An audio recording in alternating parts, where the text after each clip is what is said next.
নমস্কার সবাইকে। সবার ধ্যান রয়েছে এক্সারসাইজ ত্রিশূলের ওপরে। ইন্ডিয়ান নেভি, আর্মি আর এয়ারফোর্স মিলে জয়েন্টলি কন্ডাক্ট করছে গুজরাট, রাজস্থান আর আরব সাগরে।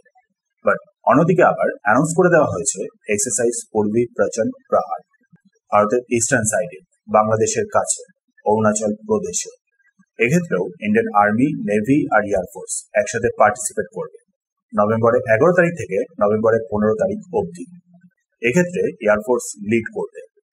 অ্যাকচুয়ালি আপনি রিসেন্টলি দেখেছিলেন কিভাবে এখন ডাইরেক্টলি মোহাম্মদ ইউনূস গ্রেটার বাংলাদেশের ম্যাপ শো করা শুরু করেছে। পাকিস্তানের আর্মি জেনারেল, তারপর আবার আইএসআই এজেন্ট, পরপর এখন তারা বাংলাদেশে ভিজিট করে যাচ্ছে। আইএসআই এজেন্ট তো আবার নাকি সোজা ভারতের বর্ডার এলাকার কাছ দিয়ে ঘুরে গেছে। বাংলাদেশ আবার রিসেন্টলি চীনের থেকে কিছু SY-400 নামের শর্ট রেঞ্জের ব্যালিস্টিক মিসাইল সিস্টেমও বাই করেছে। ক্লিয়ারলি বোঝা যাচ্ছে যেখানে কিছু না কিছু একটা খিচুড়ি পাকানো হচ্ছে। সো সেই কারণেই ভারতের তরফ থেকে এবার পূর্ব দিকেও এক্সারসাইজ পূর্বী প্রচন্ড প্রহার নভেম্বরের 11 থেকে 15 তারিখ। লোকেশনটা হলো অরুণাচল প্রদেশের মেচুকা, চীনের বর্ডারের একেবারে কাছে। দুটো কারণ আছে এই লোকেশনটা চুজ করার পেছনে। মেচুকার পাশেই দেখবেন লেনজু এয়ারবেস। রিসেন্টলি স্যাটেলাইট ইমেজেস থেকে ধরা পড়েছে যে চীন এখানে 36টা মতো হার্ডেন্ড এয়ারক্রাফট শেল্টার বানিয়েছে। এয়ারক্রাফট শেল্টার মানে যেখানে actually tactical fighter jets, attack helicopter ইত্যাদিকে সিকিউর ভাবে রাখা হয়। ড্রোন স্ট্রাইক বা মিসাইল স্ট্রাইকও যার ফলে এয়ারক্রাফটগুলোর সেরকম ভাবে কোনো ক্ষতি হয় না। আসলে চীন ভালো মতন করে দেখেছে যে ভারত কিভাবে মে মাসে ব্রহ্মোস দিয়ে অপোজিট সাইডের এয়ারক্রাফটগুলোকে এয়ারবেসে হ্যাঙ্গারে থাকা অবস্থাতেও ধুলো বানিয়ে দিয়েছিল। সো সেই কারণেই আগে ভাগেই নিজেদের বেসগুলোতে প্রপার হার্ডেন্ড এয়ারক্রাফট শেল্টার বানানো শুরু করে দেওয়া। পাশে ইমেজে দেখবেন এপ্রিল মাসের কেমন ছিল। সেখানে অক্টোবর আসতে আসতে টোটাল 36টা হার্ডেন্ড শেল্টার।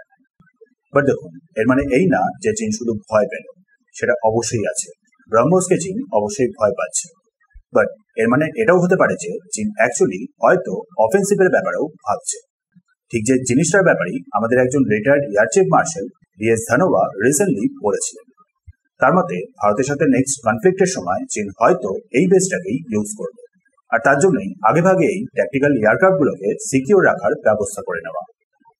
এখন এত দ্রুত এই শেল্টারগুলো কমপ্লিট করে নেওয়া মানে হলো হতেই পারে যে ভারত যখন অন্যদিকে বিজি থাকবে তখন চীনও এখানে কিছু একটা করার চেষ্টা করবে। আর সেই কারণেই অনেক ভেবে চিন্তে এক্সারসাইজের জন্য ভারতের তরফ থেকে LAC এই এত ক্লোজ লোকেশনটাকে চুজ করা। একসাথে দুটো মেসেজ।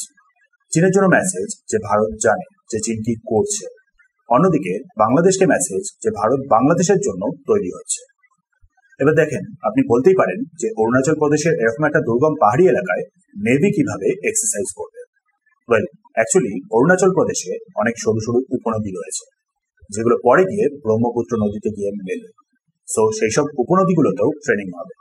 সাথে পাহাড়ি এলাকা হওয়ায় আর্মি আর এয়ারফোর্স হাই অল্টিটিউডের ট্রেনিং নেবে।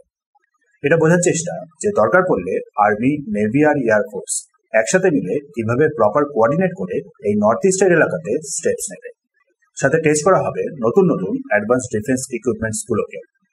Unmanned vehicle, precision strike missile, এগুলো নিয়ে এই অরুণাচল প্রদেশেও এক্সারসাইজ হবে।